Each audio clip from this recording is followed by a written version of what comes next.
God sent me to tell someone this today. Not everyone who has an opinion about what you are going through has access to what you are going through. And the most dangerous thing you can do in a painful season is let the interpretation of someone who was never in the room become the verdict you sentence yourself with. People will look at your storm from the outside and give you a diagnosis from a distance. They will call your depression laziness. They will call your anxiety faithlessness. They will call your silence pride. They will call your boundaries selfishness. They will call your grieving weakness. They will call your process a lack of trust in God. And they will say all of it with complete confidence about a pain they have never had to carry. And the cruelest part is that some of them will say it with a Bible verse attached, as if the Word of God is a weapon to correct your pain rather than a comfort to meet you inside it. Look at what happened to the ones whose pain was misinterpreted.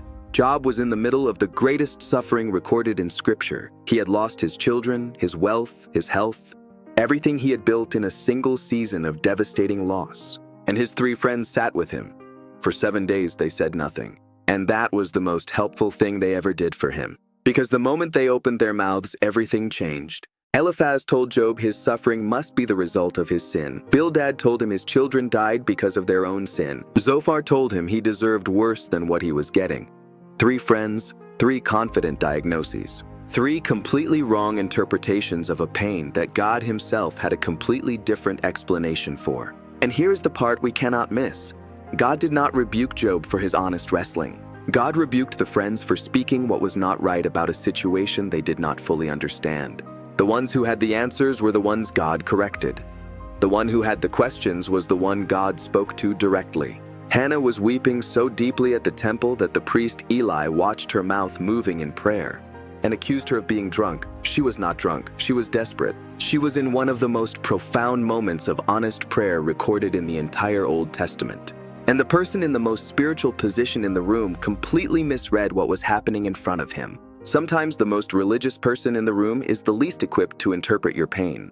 And Jesus himself, when he wept at the tomb of Lazarus, the people standing around him gave 2 completely different interpretations of the same tears. Some said, "See how he loved him." Others said, "Could not this man who opened the eyes of the blind have kept this man from dying?" Same tears, same moment, 2 completely different readings. One saw love, one saw failure.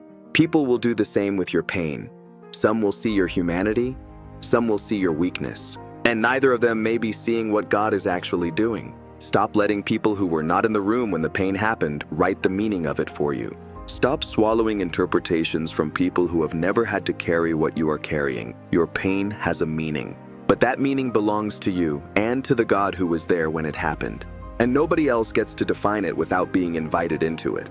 Man looks at the outward appearance, but the Lord looks at the heart. 1 Samuel 16:7.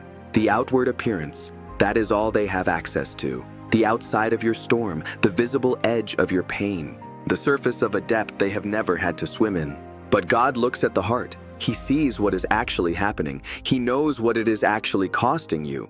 He understands what it is actually doing to you in the places nobody else can reach. And his interpretation is the only one that carries any real weight. Let him define your pain. Let him write the meaning, and let everyone else's opinion be exactly what it is. The view from outside a storm by someone who has never been in it.